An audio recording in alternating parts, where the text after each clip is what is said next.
Bismillahirrahmanirrahim. Assalamualaikum warahmatullahi wabarakatuh. Perkenalkan, nama saya Adina Zulfa. Di sini saya mendapat tugas untuk membahas mengenai pasal 63 dan juga pasal 64 Konvensi Wina tahun 1969. Nah, sebelum membahas mengenai kedua pasal tersebut, saya ingin sedikit membahas tentang sejarah Konvensi Wina. Jadi sejarah perjanjian internasional itu dimulai dengan konvensi yang diadakan di Wina, Australia pada tahun 1969 dan dianggap sebagai induk perjanjian internasional.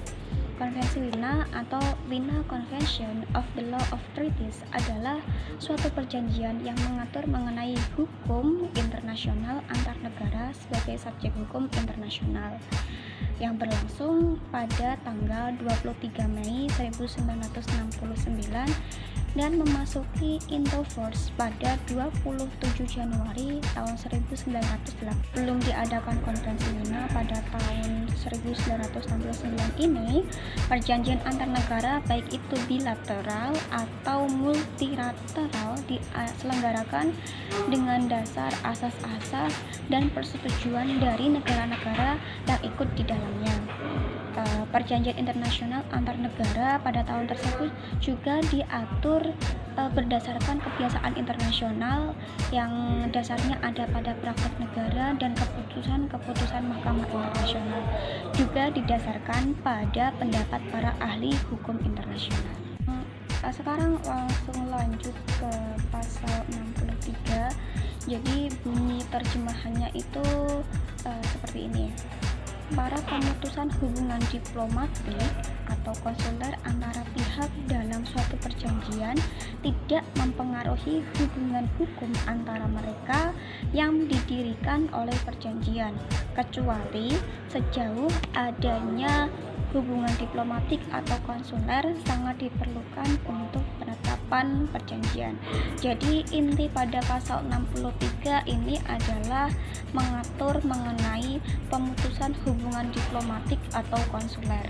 Dari penjelasan tersebut dapat saya ambil sebuah pemahaman bahwa jika dianalisis lawmaking treaty atau perjanjian umum ternyata mengikat semua pihak atau semua negara, meskipun terdapat peserta perjanjian yang memutuskan hubungan diplomatik, negara-negara tersebut tetap saja terikat pada perjanjian multilateral yang merupakan lawmaking treaty. Contoh pada kasus ini adalah mengenai pemutusan hubungan diplomatik antara Indonesia dengan Portugal.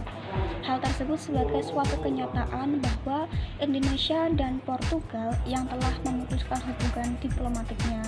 Akan tetapi pemutusan hubungan tersebut tidak berpengaruh pada perjanjian multilateral bagi kedua belah pihak.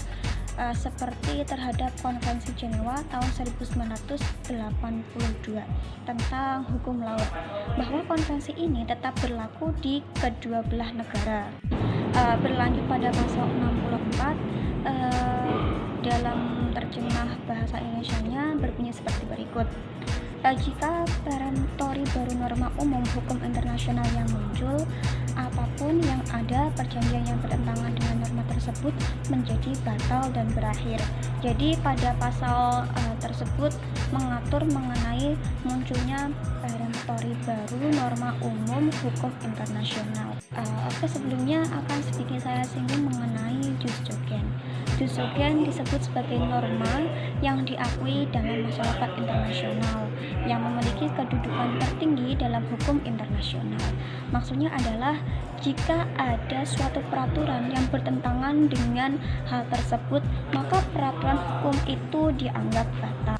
Pasal tersebut menjelaskan bahwa jus cogen ini adalah norma yang diakui oleh hukum internasional sebagai norma yang tidak boleh disimpangi oleh suatu apapun.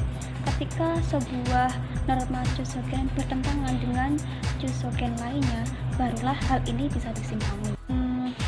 Mungkin cukup sekian yang dapat saya sampaikan. Kurang lebihnya mohon maaf. Tetap semangat dan juga jaga kesehatan untuk teman-teman semuanya. Akhir kata, billahi taufiq wal hidayah.